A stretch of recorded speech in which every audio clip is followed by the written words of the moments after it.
खबरों की शुरुआत करते हैं। उत्तर प्रदेश की मैनपुरी लोकसभा सीट समेत मुल्क की 5 रियासतों की 5 विधानसभा सीट पर उपचुनाव का ऐलान कर दिया गया है। चुनाव आयोग ने बताया कि ओडिशा, राजस्थान, बिहार, उत्तर प्रदेश और छत्तीसगढ़ की एक विधानसभा सीट और यूपी के मैनपुरी लोकसभा सीट पर 5 दिसंबर को वोटिंग होगी।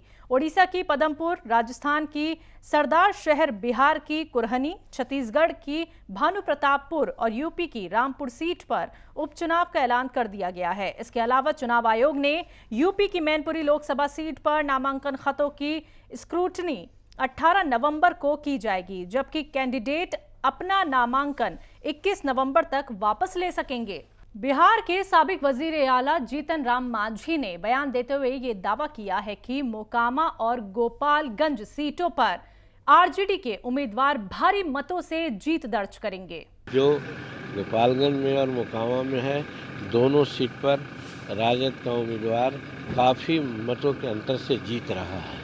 ये हम लोग की मानना है, एकदम कन्फर्म विश्वास है। और नीतीश कुमार अपने बीमारी के कारणों से नहीं गए थे।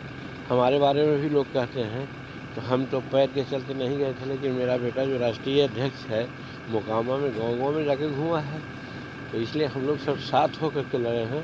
चुनाव का परिणाम हम लोगों के पक्ष में आएगा। नहीं, वो तो अलग है, बनाने का कोशिश किया जा रहा है, लेकिन हम लोग तो प्रयास यही करते हैं कि हिंदू बनकर के आज तक 75 साल हुआ गुलाम बने हुए हो, जात पात ऊंच नीच के नाम पर भेद है, पूजा पाठ में भी भेद है। तुम्हारे यहाँ पंडित खाता नहीं है, पूजा भी ठीक से नहीं कराता है, और जो पूजा कराने वाला आदमी है वो शराब पीता है, वो मांस खाता है, अनेक प्रकार की बात करता है। तो वैसी परिस्थिति में उसको पूजा नहीं कराना चाहिए। ये बात हम लोग प्रचारित कर रहे हैं, और ये गांव-गांव बात प्रचारित हो गई है। इसलिए उनका जो हिंदू कार्ड है वो नहीं चलेगा। हम लोग सब मनुवादियों का विरोध करते हैं। हम लोग सब अम्बेडकर जी के साथ हैं। अम्बेडकर जी ने रास्ता दिया था, उस रास्ता को लेकर के हम लोग आगे बढ़े। इलेक्शन कमीशन के जरिए गुजरात में आइंदा विधानसभा चुनावों की तारीखों का ऐलान किए जाने के बाद से ही गुजरात के सियासी गलियारों में हलचल मच गई है। इसी जिम्न में गुजरात विधानसभा चुनाव के लिए कांग्रेस ने उम्मीदवारों की पहली फहरिस्त जारी कर दी है। कांग्रेस की ओर से जारी 43 उम्मीदवारों की लिस्ट में अंजर, गांधीधाम, दीसा, खेरालू, कादी, हिम्मतनगर समेत कई अहम सीटों पर उम्मीदवारों के नामों का ऐलान किया गया है। गौरतलब है कि गुजरात में 2 मरहलों में चुनाव होंगे। पहले मरहले में 1 दिसंबर और दूसरे मरहले के लिए 5 दिसंबर को वोट डाले जाएंगे। वोटों की गिनती 8 दिसंबर को होगी। हिमाचल प्रदेश कांग्रेस ने विधानसभा चुनाव 2022 के लिए अपना घोषणा पत्र जारी कर दिया है। कांग्रेस ने इसे हिमाचल, हिमाचलियत और हम कांग्रेस प्रतिज्ञा पत्र 2022 नाम दिया है। इस घोषणा पत्र में हिमाचल की आवाम को 10 गारंटियां दी गई हैं।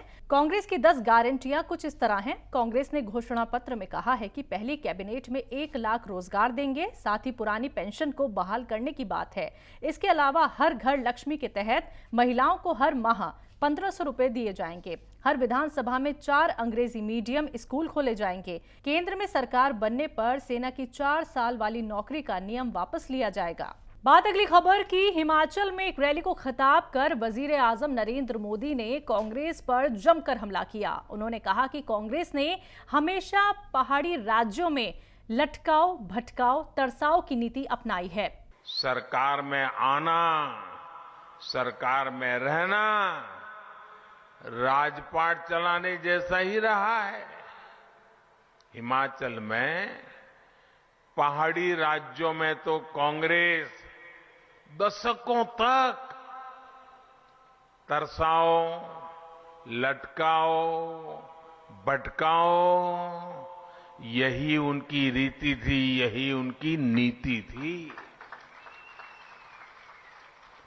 कांग्रेस ने हमेशा यही सोचा कि इतना छोटा राज्य, 3-4 सांसद आते हैं, देश की राजनीति में क्या फर्क पड़ता है, इतने छोटे राज्य की हैसियत क्या है। अरे होता है, चलता है, करो न करो कौन पूछता है भाई। बड़े बड़े राज्य होंगे, ज्यादा एमपी होंगे, उसकी तो आवाभगत होगी, हिमाचल की क्यों होगी। इसी सोच की वजह से कांग्रेस ने हिमाचल के विकास को कभी भी प्राथमिकता नहीं दी। इसी वजह से हिमाचल लगातार पीछे होता चला गया। दिल्ली हाईकोर्ट ने दिल्ली वक्फ बोर्ड में मुबैना अनियमितताओं से जुड़े एक मामले में आम आदमी पार्टी के विधायक अमानतुल्लाह खां की जमानत को चुनौती देने वाली एंटी करप्शन ब्यूरो की एक अर्जी पर उनका जवाब मांगा है। एसीबी का कहना है कि आप नेता के खिलाफ इल्जामात इतने संगीन हैं कि उन्हें उम्र कैद तक की सजा भी हो सकती है। जस्टिस योगेश खन्ना ने इस साल की शुरुआत में निचली अदालत के जरिए खान को दी गई जमानत को रद्द करने की एसीबी की अर्जी पर नोटिस जारी किया। एफआईआर के मुताबिक दिल्ली वक्फ बोर्ड के सदर के तौर पर अपने कार्यकाल के दौरान खान मुबैना तौर पर कई अनियमितताओं में शामिल थे। इनमें सभी मानदंडों और सरकारी हिदायत की खिलाफवर्जी करके 32 लोगों को गैर कानूनी तौर पर भर्ती करने का भी मामला है। वहीं आम आदमी पार्टी लीडर दुर्गेश पाठक ने दिल्ली के एलजी को एक चैलेंज दिया है। उन्होंने कहा है कि एलजी किसी एक वार्ड से एमसीडी चुनाव लड़े, अगर वो जीत गए तो हम मान जाएंगे, नहीं तो उन्हें इस्तीफा देना पड़ेगा। लोकतंत्र के अंदर चुनाव एक उत्सव की तरह होता है। इस उत्सव में देश की जनता भागीदारी करती है, भागीदार बनती है, वोट देती है और ये निर्णय लेती है कि कौन उनका प्रतिनिधित्व करेगा। सभी पार्टियां अपने उम्मीदवार खड़ा करती हैं, उन उम्मीदवारों को जनता वोट देती है और जो जीतता है वो जनता से जुड़े हुए मुद्दों के ऊपर काम करता है, जनता से जुड़े हुए मुद्दों के ऊपर निर्णय लेता है। तो चूंकि एमसीडी के चुनाव घोषित हो चुके हैं, दिल्ली में एमसीडी के चुनाव बहुत दिनों से पेंडिंग थे, जिसकी घोषणा कल हुई है। 250 वार्ड हैं पूरी दिल्ली के अंदर। तो हमारा एक प्रपोजल है। प्रपोजल ये है कि दिल्ली के जो एलजी साहब हैं उनको भी किसी एक वार्ड से चुनाव लड़ना चाहिए।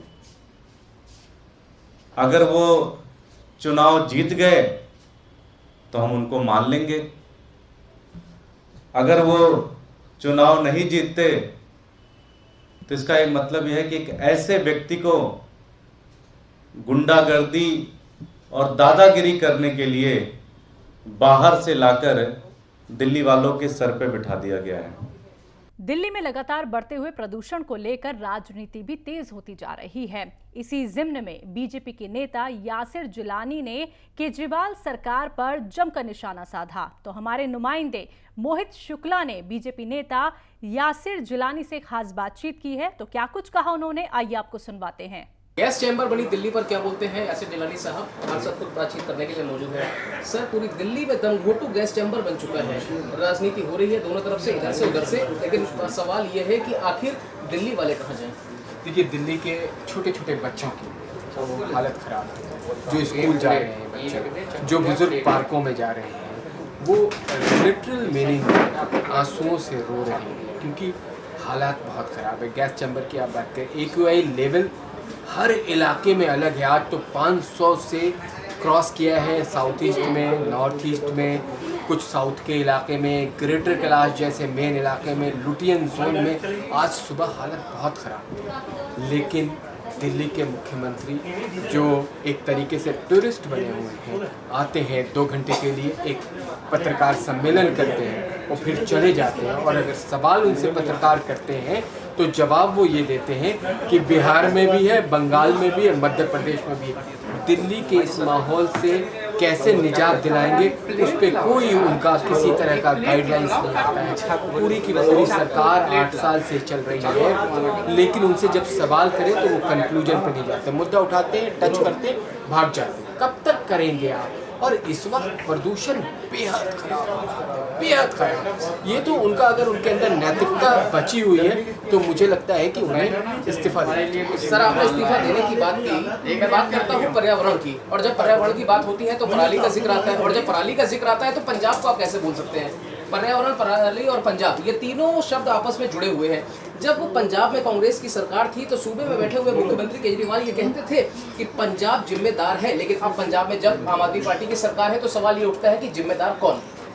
देखिए, आज से जब 7 महीने 8 महीने पहले उनसे पूछा जाता था तो वो कहते थे हाँ जी हमारे पास तो कुछ नहीं है, हम तो वहाँ लड़ाई लड़ रहे हैं, अपोजिशन में हैं, जब मेरी सत्ता पंजाब में आएगी तो मैं 2 महीने के अंदर पंजाब को बदल दूंगा। आज सबसे ज़्यादा पराली अगर कहीं जल रही है तो संगरूर में जल रही है। जो संगरूर वहाँ के चीफ मिनिस्टर, वहाँ के वजीर आला भगवंत मान का इलाका है। ये जो इनका राजनीतिक चरित्र है ना, जो गिरती हुई प्रकाष्ठा है आम आदमी पार्टी और उनके पूरे गैंग की, ये पूरे हिंदुस्तान में लोग देख रहे हैं। और ये मैं उस सारे ग्राउंड पे नहीं जाना चाहता हूँ कि केंद्र ने क्या दिशा निर्देश दिया, केंद्र ने कब कब मदद करने के लिए उन्हें चीज़ों को आगे बढ़ाया और उन्होंने एक्सेप्ट नहीं किया।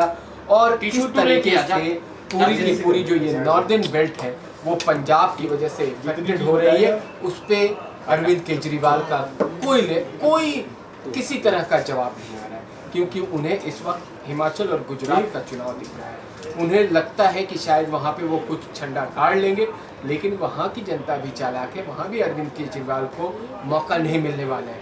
अरविंद केजरीवाल के अंदर मैं साफ कहता हूँ नैतिकता अगर बची है तो उन्हें इस हालात को देखते हुए इस्तीफा देना चाहिए, किसी और को मुख्यमंत्री बना देना चाहिए। चलिए, वक्त देने के लिए बहुत शुक्रिया। तो साफ तौर पर केजरीवाल साहब के इस्तीफे की मांग कर दी है यासिर जिलानी साहब ने। फिलहाल इस्तीफा होगा नहीं होगा ये सवाल है, लेकिन इस सबसे बड़ा सवाल ये है कि दिल्ली वालों को स्वच्छ सांसें कब मिलेंगी। कैमरा पर्सन रिजवान के साथ मोहित शुक्ला, तहजीब टीवी, दिल्ली। महाराष्ट्र सरकार के साबिक वजीर और एनसीपी के सीनियर नेता नवाब मलिक को बड़ा झटका लगा है। आपको बता दें कि ईडी ने मलिक की प्रॉपर्टी को जब्त करने की इजाजत दे दी है। ईडी को मलिक की प्रॉपर्टी को जब्त करने की इजाजत दे दी गई है। अब मरकजी जांच एजेंसी यानी कि ईडी मलिक और उनके रिश्तेदारों की प्रॉपर्टी को जब्त करने के अमल आगे बढ़ाएगी। मलिक फिलहाल ईडी के जरिए जांच किए जा रहे मुख्तलिफ मनी लॉन्ड्रिंग के सिलसिले में जेल में बंद हैं। ट्विटर के नए मालिक एलॉन मस्क बड़े पैमाने पर काम कर रहे लोगों की छटनी कर रहे हैं। आपको बता दें कि भारत में काम कर रहे ट्विटर के कर्मचारियों की भी छटनी शुरू हो गई है। कबल रोज 200 लोगों की छटनी की खबर सामने आई है। अपनी नौकरी गंवाने वाले ट्विटर इंडिया के कुछ लोगों ने मीडिया को बताया कि जब उन्होंने सिस्टम लॉगिन किया तब उन्हें पता चला कि कंपनी ने उनका एक्सेस वापस लिया है।